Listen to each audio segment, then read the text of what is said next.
So I was up one Saturday morning, bored out of my mind, and came across this hidden gem of a game called Heavenly Bodies. Now, I don't know why this game slipped past my radar, but it's definitely going down as one of my new favorite games to play when I got a few hours to kill. So I figured I'd fool around for a few minutes, but fell into a fever dream of floating, finding, and fixing my very own space habitat, which turns my 5-minute boredom-induced demo dip into a 5-hour deep dive through space, like I hopped on some gamer version of the SS Minnow. 5 passengers set sail that day for a 3-hour tour. A 3-hour tour. Heavenly Bodies is a physics-based headache generator in the vein of I Am Toast, Getting Over It, or any other game that makes you feel like a mechanical magician for making your character move a meter more than you were 10 minutes ago. Heavenly Bodies is published by 2 Point Interactive, released back in 2021, which seems to be the only game that 2 Point has published, unless you're an avid mobile gamer, in which case, do I have the game for you. May I present to you, Poker.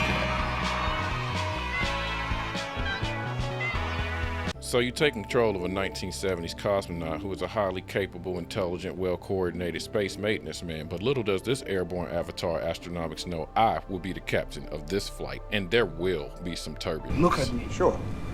Look at me, sure. I'm the captain now. So like most of my best memories, this one starts off with a little bit of space docking. I'm gonna really let him have it. Show him my stuff. Give that man everything I got. Pause. So, with all the grace of a drunk penguin convinced it could fly, I made my way over to Mission Control to pick up my first task. Come to find out that Russia's just as bad at general maintenance as the US. Now we got a persistent power outage, which is bound to be permanent if I'm expected to be the sole provider of professional proper maintenance, but I seem to be the only one here, so I bumbled my way around the ship, getting used to the controls, and came across a wrench. After seating the socket wrench snugly, I expertly demonstrated why Russia decided to deem me one of the 35 people to send into the 1970s great beyond. This gave me access to the outer hatch. After clipping the safety line of my harness, I proceed to pop outside for potentially my first of many spacewalks. I unfurl the folded solar panel properly without too many problems, then proceed back to the ship where I'm promptly presented with my next mission proper. Luckily, it's a simple one. Just go back to Mission Control so I can present my progress and pick up my penance of a paycheck for how precarious this job is. Next mission.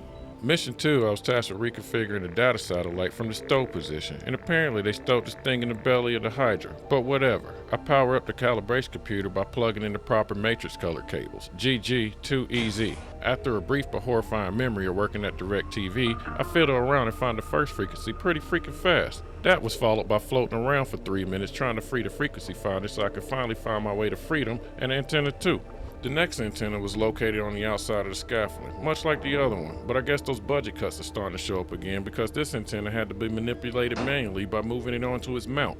After assuming I aced the second assignment, I assessed the situation a little half-assed, I admit, leading to a fatal flight. After reviving, reassessing, and reorienting the reader, I restarted my mission of restoring antenna 2. This time I got caught up by curiosity and uncoupled what I confirmed to be the stow cable for the whole assembly, providing me with a large platform between me and space, making pivoting the satellite less precarious. But me and all my infinite wisdom decided to release the second stow cable before reorienting the dish, because at this point I had yet to realize that I needed to manually move the mechanism. Despite my show of big brain power, I was able to dial in the frequency without too much effort and get moving to the next antenna. Filled with warm fuzzies from my former free-flying adventures, I float up to antenna 3 full of fervor. Assembly isn't too complicated, but it does require another spacewalk. Problem is, I have about as much control over my avatar as an infant does over the bows. I finally make it out to the antenna, extend it, then fail to come up with a penis pun to punctuate the procedure properly. So on to the next. Antenna 4 is a culmination of all the tasks you've previously done. One big satellite dish that requires you to retroactively remember the steps from the first 3 antennae and repeat them. I attached the line to my harness, thus ensuring my safety from floating off frivolously into space to be forgotten forever. The only problem was, I didn't quite get it attached to the ship. Back at antenna 4, after great effort and much swearing, I eventually get the antenna operational, report back to Mission Control, and move on to the next mission.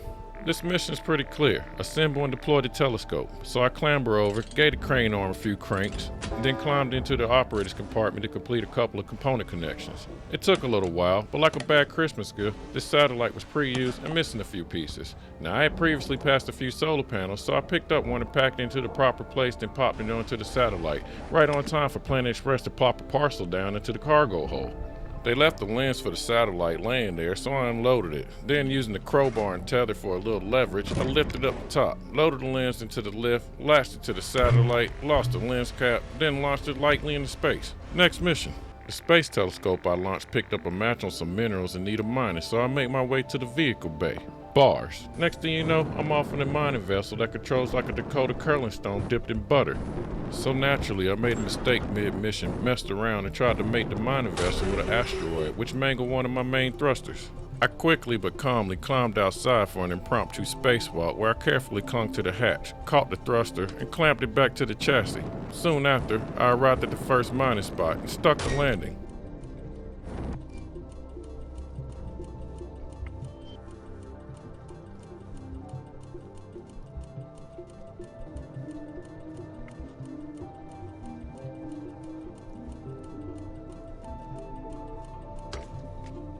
After that puke-inducing thruster repair, I resumed red mineral mining. The blue mineral is a little more labor-intensive, requiring that I remove a cluster of rock before I can relieve the asteroid of its raw resource.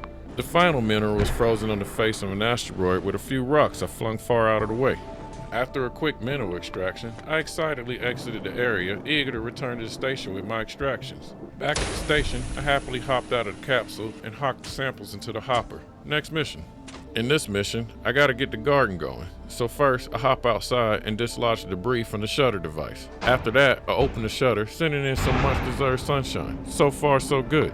After that, I pulled out all the old dead samples stuck in the soil. Next, I processed the previously produced mineral products by pulverizing and packaging them in the saltpeter. By this point in the game, I've had hours to master movement, so I've managed to make processing these minerals appear to take minimal moxie. After loading up the product, I go play the most disorienting version of Stardew Valley ever programmed, but I manage. At some point, while watering my new oxygen thralls, I realized I was actually having a relaxing time for once. With the garden newly gentrified, I get the gift of a new mission over the machine. I'm told that the extra oxygen we're now producing from the garden can be used for fuel. There was something else said about safety, but I blinked, and before I knew it, the announcement was over, so it's off to the generator with reckless abandon, as per usual. First thing I noticed is it's darker than Batman's butthole down here, but with some careful navigation and a lot of map checking, I showed up at the generator in what for me has to be record time. First, I gotta find and replace the fuse. Lucky for me, everything I need's in a room nearby in clearly labeled drawers. Unlucky for me, I failed to read those labels, so I spent way too long trying to fit a square peg into a round hole. Eventually, I get the fuse and spark plug placed. Next, I lift the lever to leverage some lights. And finally, I fight the fan to force free the ratchet stuck in the grate. Now that I had the socket wrench, I tightened up the generator dish, which deemed itself to be a little more dangerous than I previously determined. Last, I cleaned out the exhaust fans, and I don't know how I feel about admitting it. Next thing you know, alarms are blaring warnings about an emergency shutoff. I go flip the switch at what seems like the last second, but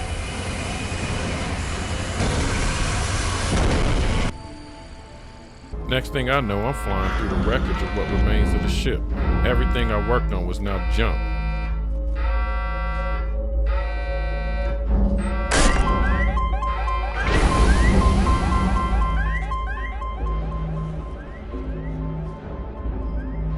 I found a mission radio floating away.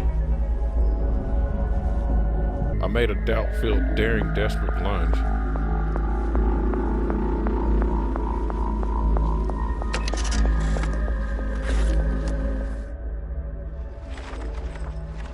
The message was clear. Get to the escape pod.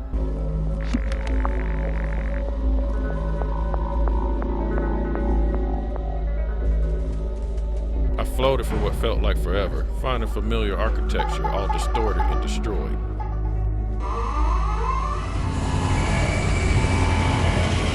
Coming closer to the capsule, I felt a rush of calm come over me.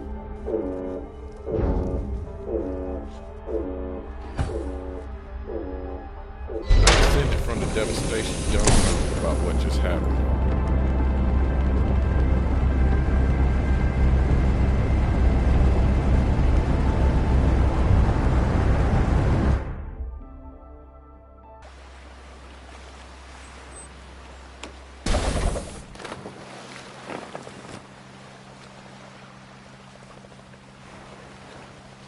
Bumbling around like Bambi after just being born, the gravity gave me nothing but grief, but I kept going up the ladder until I plopped out of the capsule.